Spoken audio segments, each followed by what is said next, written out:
Hello everyone, Assalamu alaikum. Welcome to my channel Sumay's Kitchen. Hopefully আপনারা সবাই অনেক ভালো আছেন। আপনি কি কখনো বুটের ডাল দিয়ে পিঠা বানিয়ে খেয়েছেন? যাকে বলা হয় ডালপুলি পিঠা কিংবা ডালের পিঠা। অনেকে এই পিঠার সাথে পরিচিত, আবার অনেকে পরিচিত নাও হতে পারেন। তবে এই পিঠাটার সাথে কিন্তু আমি পার্সোনালি শৈশব থেকে খুবই পরিচিত। যে কোনো উৎসব কিংবা আয়োজনে কিন্তু এটা আমাদের এদিকে কমনলি বানিয়ে থাকে। এই একটা পিঠা বানিয়ে কয়েকভাবে সার্ভ করা যায়। তাছাড়া এই পিঠাটা কিন্তু স্টোরও করা যায় অনেক দিন। সেই সব প্রসেসই আজকে আপনাদের সাথে আমি শেয়ার করব। আশা করছি পিঠার এই রেসিপিটা আপনাদের কাছে অনেক ভালো লাগবে। চলুন তাহলে রেসিপিটা দেখে নেওয়া যাক। প্রথমে আমি বুটের ডালটা খুব ভালো করে ধুয়ে নর্মাল পানিতে 2 ঘন্টা পর্যন্ত ভিজিয়ে রেখেছিলাম। এরপরে বেশি পরিমাণ পানি দিয়ে এই বুটের ডালটাকে আমি খুব ভালো করে সেদ্ধ করে নিয়েছি। সেদ্ধ করার সময় এখানে শুধুমাত্র আমি পরিমাণ মতো লবণ ব্যবহার করেছি, এছাড়া কিন্তু আর কিছুই না। আর পানির পরিমাণটা আপনারা একটু বেশিই ব্যবহার করবেন। ডাল যে পাত্রে সেদ্ধ করবেন সেই পাত্রে ডালটা নেওয়ার পর ডালটা যেন খুব ভালো করে ডুবে যায়। ডালের উপরে 2 থেকে 3 ইঞ্চি পরিমাণ পানি বাড়িয়ে তারপর এটাকে সেদ্ধ করবেন। আর সেদ্ধ করার পরেও দেখুন ডালের মধ্যে কিন্তু অনেকটাই পানি রয়ে গেছে। পারফেক্টলি সেদ্ধ হওয়ার পর এতটুকু পানি থাকা কিন্তু প্রয়োজন। এই অবস্থায় আমি সেদ্ধ ডালগুলোকে ব্লেন্ড করে নিয়েছি। সেদ্ধ করার পর ডালটাকে এভাবে ব্লেন্ড করে নিলে কিন্তু এটা খুবই মিহি হয়ে যায় আর একদমই ক্রিমি একটা টেক্সচার চলে আসে। আমি আপনাদেরকে ডালের কনসিস্টেন্সিটা একটু দেখিয়ে দেওয়ার চেষ্টা করছি।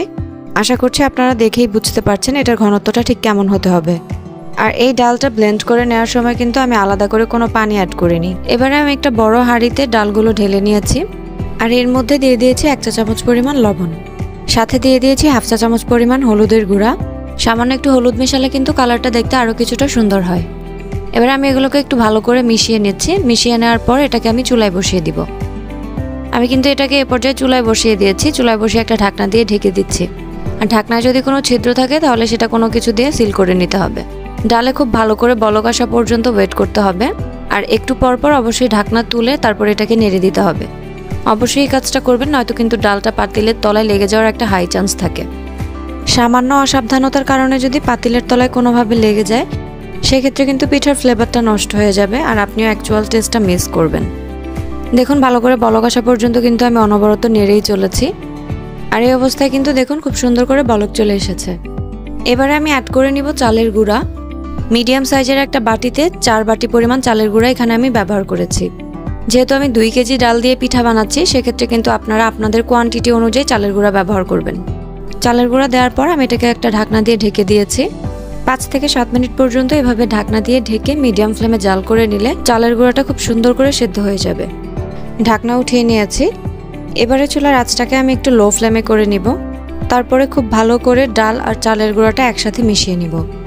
সব দিক থেকেই যেন খুব ভালো করে মিশে যায় সেটা অবশ্যই আশিওর করতে হবে, নয়তো পিঠা তৈরির যে ডো সেটা কিন্তু পারফেক্ট হবে না। আর এই কাজটা আপনাকে চুলায় রেখেই করতে হবে। আর সুন্দর করে মেশানো হয়ে গেলে আমি চুলাটা বন্ধ করে দিব।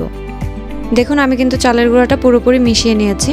আর ডো তৈরির বাকি কাজটা হাত দিয়ে করতে হবে। তবে এই অবস্থায় আমি একটা ঢাকনা দিয়ে ঢেকে গরম চুলার মধ্যেই 20 থেকে 25 মিনিট পর্যন্ত বসিয়ে রাখবো। এতে করে পিঠার ডোটা অনেক বেশি সফট হবে। তাই আপনাদের হাতে সময় থাকলে অবশ্যই এই কাজটা করবেন। আমি প্রায় 20 মিনিট পর ঢাকনা তুলে নিয়েছি। এবারে এই অর্ধ মাখা ডোটাকে বড় একটা বোলে ঢেলে নিতে হবে। হাতে সহ্য হয় এমন গরম অবস্থাতেই কিন্তু ডোটাকে মাখিয়ে নিতে হবে, কারণ আটাটা ঠান্ডা হয়ে গেলে এটা শক্ত হয়ে যায়, তখন কিন্তু আর পারফেক্ট ডো তৈরি করা সম্ভব হবে না। দেখুন আমার ডোটা কিন্তু অলমোস্ট রেডি হয়ে গেছে। যতক্ষণ পর্যন্ত এটা খুবই সফট একটা ডোতে পরিণত না হচ্ছে ততক্ষণ পর্যন্ত কিন্তু এটাকে একটু ধৈর্য ধরে এভাবে মাখিয়ে নিতে হবে। আপনি এটাকে যত বেশি মাখাতে পারবেন ডোটা ঠিক ততটাই সফট হবে আর পিঠাটাও হবে পারফেক্ট। দেখতে পাচ্ছেন আমার ডোটা কিন্তু রেডি হয়ে গেছে। এবারে আমরা পিঠা বানানোর প্রসেসটা দেখে নিব। পিঠা বানানোর জন্য অল্প পরিমাণ করে ডো নিয়ে নিতে হবে।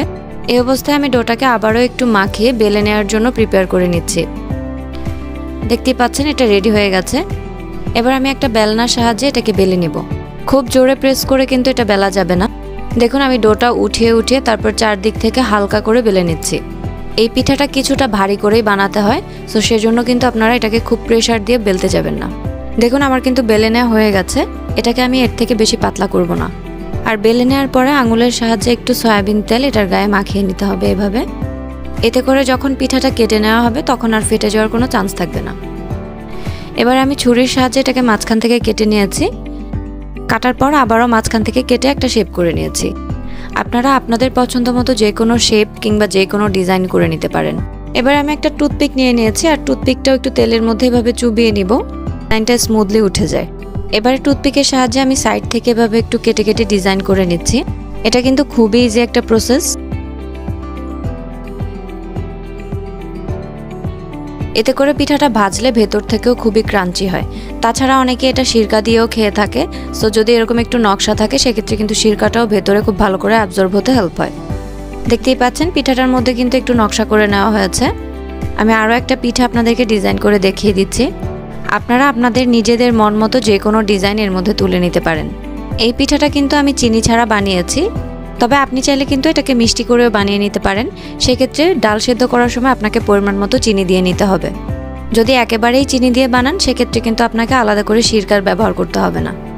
দেখতেই পাচ্ছেন এই পিঠার মধ্যেও কিন্তু প্রথমে সাইডে ডিজাইন করে নেওয়া হয়েছে, এরপরে মাঝখানে ডিজাইন করে নেওয়া হচ্ছে। সো সেম প্রসেসেই বিভিন্ন শেপে এবং বিভিন্ন ডিজাইনে এই সবগুলো পিঠাই বানিয়ে নেওয়া হবে। এবারে আমরা পিঠাগুলোকে ভেজে নিব। পিঠা ভাজার জন্য পরিমাণ মতো তেল দিয়ে প্রথমেই তেলটাকে মিডিয়াম ফ্লেমে কিছুটা গরম করে নিতে হবে। এরপরে এক এক করে পিঠাগুলো দিয়ে দিতে হবে। পিঠাগুলোকে অবশ্যই মিডিয়াম টু লো ফ্লেমে রেখে একটু সময় নিয়ে ভাজতে হবে। একটু সময় নিয়ে ভাজলে পিঠাটা ভেতর থেকে খুবই ক্রাঞ্চি হয়।